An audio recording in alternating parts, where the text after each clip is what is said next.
Assalamualaikum warahmatullahi wabarakatuh. Innal hamdalillah nahmaduhu wa nasta'inuhu wa nastaghfiruh wa na'udzu billahi min shururi anfusina wa min sayyiati a'malina. May yahdihillahu fala mudilla lahu wa may yudlil fala hadiya lahu. أشهد أن لا إله إلا الله وحده لا شريك له وأشهد أن محمدا عبده ورسوله لا نبي بعده اللهم صل وسلم وبارك على محمد صلى الله عليه وعلى آله وصحبه وسلم أجمعين.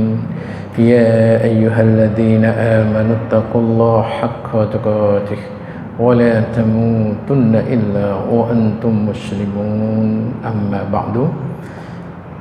Keluarga besar Majelis Kajian rahimahumullah, mari kita bersyukur kepada Allah tabaraka wa ta'ala, kemudian bersolawat kepada Rasulullah sallallahu alaihi wasallam, juga seluruh keluarga, sahabat dan umatnya ila yaumil akhir.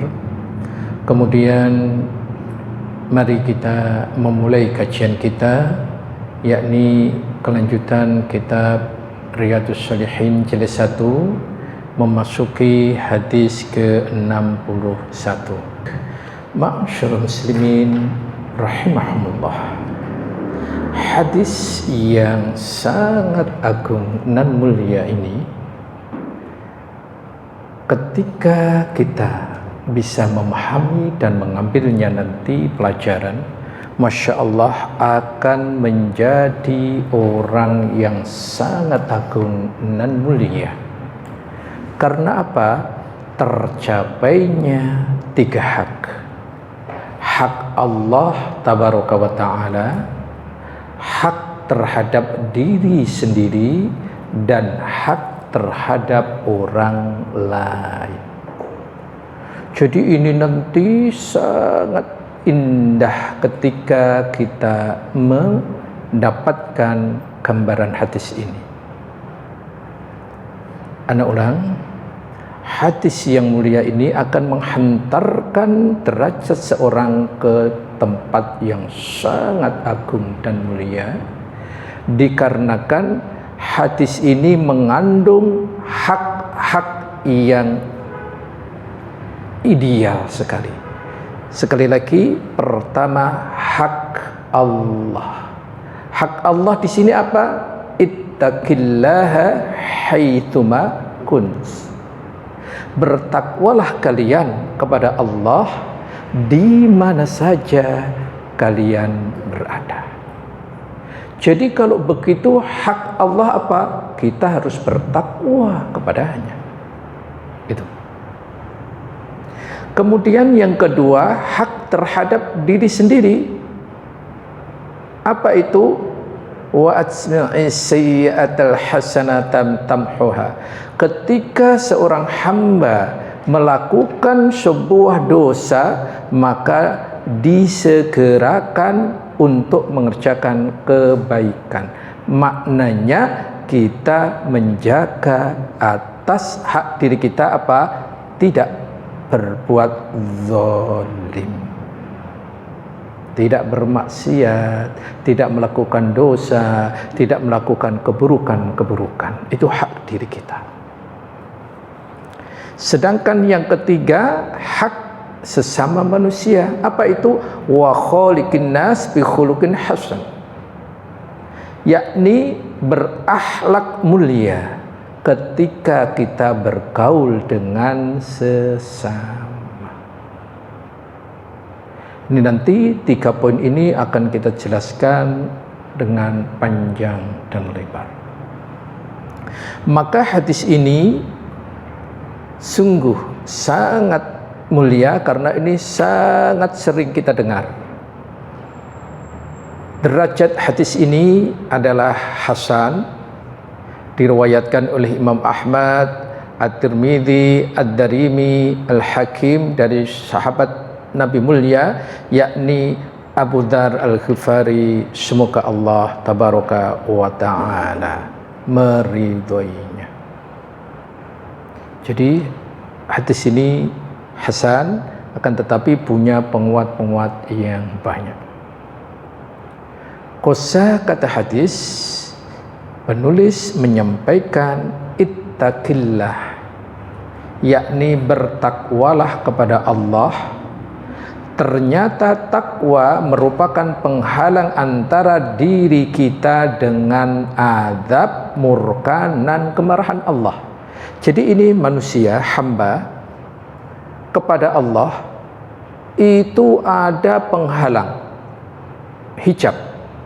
Apa hijabnya? Kalau seorang hamba melakukan dosa dan maksiat, ini hijabnya. Namun ketika kita bertakwa kepada Allah, terbalik. Ini bisa menjadi hijab Allah kepada kita bila Allah murka, bila Allah mengadab, bila Allah marah. Jadi ketakwaan bisa membentengi dari kemurkaan Allah. Sebaliknya kita dengan syaitan juga ada hijab dan ada atau penghalang. Penghalangnya apa? Kalau kita bertaubat kepada Allah, syaitan itu punya penghalang, mau menggoda kita sulit sekali. Tapi sebaliknya, kalau kita melakukan dosa dan maksiat, syaitan itu nambah terbuka lebar jalannya. Maka hak diri kita adalah sucikan diri kita, baik secara zahir maupun batin, dengan cara pertama bertakwa kepada Allah, yang kedua menjauhi segala bentuk-bentuk yang menghantarkan rusaknya jiwa dan raga kita. Haitsuma kunt, di mana saja kamu berada, yakni baik sembunyi-sembunyi maupun terang-terangan, dalam kesendirian maupun dalam keadaan keramaian. Kalau kita melakukan perbuatan maksiat di dalam keramaian, kelihatannya agak sedikit janggal. Karena apa? Kita lebih takut kepada manusia dibandingkan dengan Allah. Ini sebuah realita. Tapi coba untuk mengecek bahwa kita ini merasa diawasi oleh Allah atau tidak, jiwa kita cek ketika sendirian melakukan dosa dan maksiat, berani enggak? Ketika kita berani melakukan maksiat dalam kesendirian, berarti kita belum bisa memahami bahwa Allah tabaraka wa ta'ala selalu melihat, selalu mengetahui, dan selalu memperhatikan kita dimanapun kita berada.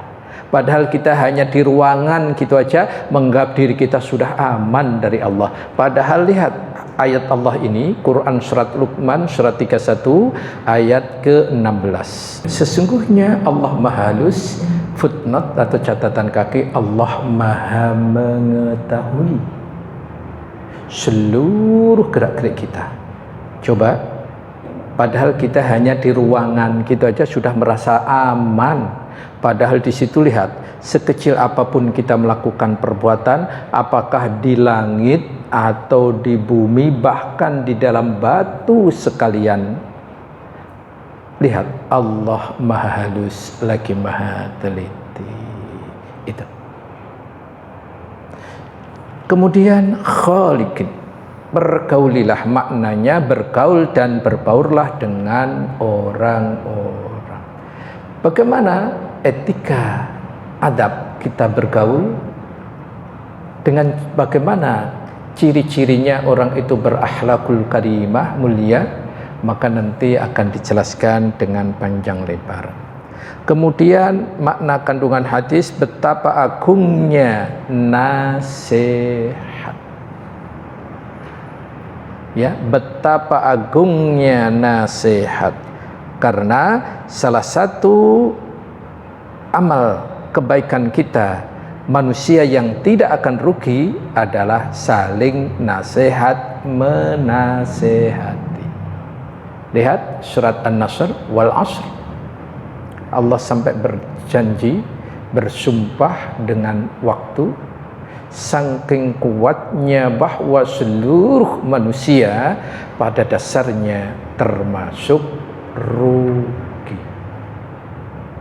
kecuali amanu, orang yang beriman, wa amilus sholihat, mengamalkan ilmu atau iman tadi diamalkan, wa tawassaw bil haq, ilmu tadi dakwah dalam kebaikan, wa tawassaw bis sabr, dalam menuntut ilmu, dalam mengamalkan ilmu, dalam mendakwahkan ilmu harus sabar. Ini semuanya bentuk nasihat-nasihat yang sangat agung. Sampai-sampai Al-Imam Asy-Syafi'i rahimahullah, seandainya umat Islam itu betul-betul memahami kemudian mengamalkan surat An-Nasr ini, sejatinya sudah mencukupinya. Saking agungnya nasihat tersebut. Bahkan dilanjutkan di hadis ini, wan nahsu likulli muslim, yakni apa? Di antaranya aku berbaiat kepada Rasul untuk apa? Iqamis shalah, mengerjakan salat, wa ita'iz zakah, menunaikan zakat, dan memberikan nasihat kepada setiap muslim. Kemudian muraqabah yang kemarin sudah kita sampaikan panjang dan lebar. Berikutnya adalah bentuk akhlakul mulia, nanti akan dijelaskan secara khusus, adalah wajah kita berseri-seri ketika bertemu, berjumpa dengan sesama manusia. Kalau kita ketemu sesama manusia berwajah berseri-seri, itu adalah akhlakul karimah. Kalau kita ketemu pasangan kita atau anak-anak kita di rumah, mukanya berseri-seri atau cemberut?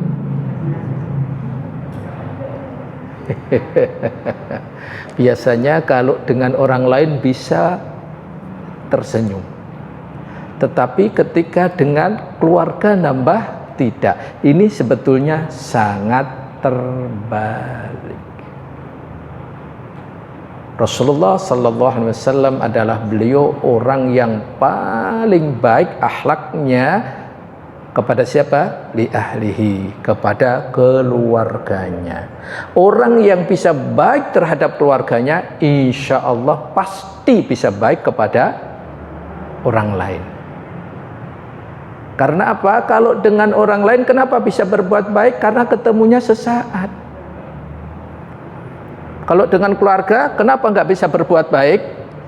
Susah, karena setiap saat ketemu. Jadi bahasa umumnya, kekurangannya ketahuan.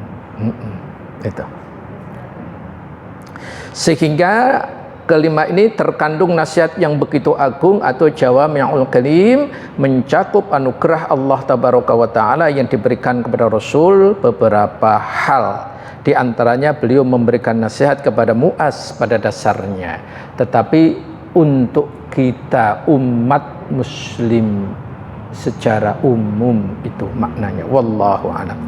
Baik, ma'asyurah muslimin, kita akan menjelaskan sarah kandungan hadis. Kita akan ringkas dengan 3 poin. Jadi nanti kita akan menjelaskan 3 poin dalam materi ini. Poin pertama bisa dicatat, bertakwa kepada Allah, yang merupakan hak Allah tabaraka wa ta'ala tadi. Yang kedua, mengiringi perbuatan jelek dengan kebaikan, yaitu hak terhadap diri sendiri. Yang ketiga, bergaul sesama manusia dengan akhlak yang mulia, yang disebut dengan hak sesamanya.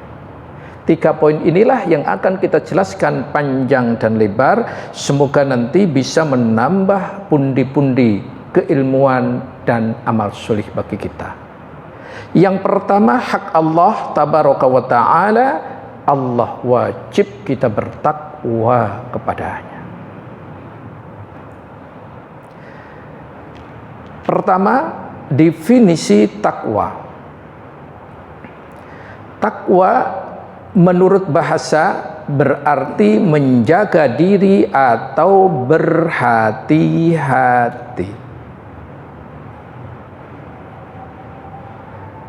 Aku menjaga diri dari sesuatu atau aku berhati-hati terhadapnya.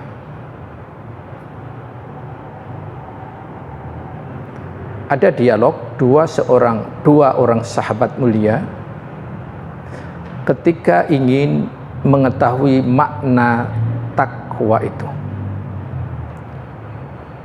Beliau menjelaskan, kita akan menuju ke suatu tempat dan jalan itu licin, penuh dengan duri. Maka takwa adalah kita bisa terhindar dari kelicinan tempat dan bahaya-bahaya yang menghantam sampai kepada tujuan yang sebenarnya. Itu takwa. Jadi kalau begitu takwa sulit? Tentu. Tapi nanti ada tip-tip untuk meraih padanya. Oleh karena itu Allah Tabaraka wa Ta'ala berfirman, Quran Surat Al-Mudaththir Surat 74 ayat 56. Mari kita perhatikan di ayat itu Allah Tabaraka wa Ta'ala menyampaikan, huwa ahlut taqwa wa ahlul maghfirah. Dialah Allah yang patut kita bertakwa kepadanya dan dialah yang berhak memberi takwa. Itu. Karena apa? Makna ayat ini apa? Maksud ayat di atas, hanya Allah Azza wa Jalla sajalah yang berhak untuk diketahui siksa dan hanya Allah Tabaraka wa Ta'ala saja yang berhak untuk diperlakukan dengan apa yang mendatangkan ampunannya. Jadi hanya Allah Tabaraka wa Ta'ala kita yang bertakwa. Tidak ada kata yang bertakwa kecuali kepada Allah Tabaraka wa Ta'ala. Insyaallah seperti itu. Kemudian yang tidak kalah menariknya, ya, tidak kalah menariknya, apa itu inti takwa? Inti takwa adalah seorang hamba meletakkan pelindung antara dirinya dengan sesuatu yang ia takutkan dan khawatirkan. Maknanya, takwa adalah seseorang hamba kepada Rabb-nya meletakkan antara dirinya dengan apa yang ditakutkan dari Rabb-nya, yakni kemurkaan, azab, dan seterusnya, dengan cara apa? Menjalankan apa yang diperintahkan dan menjauhi apa yang dilarangnya.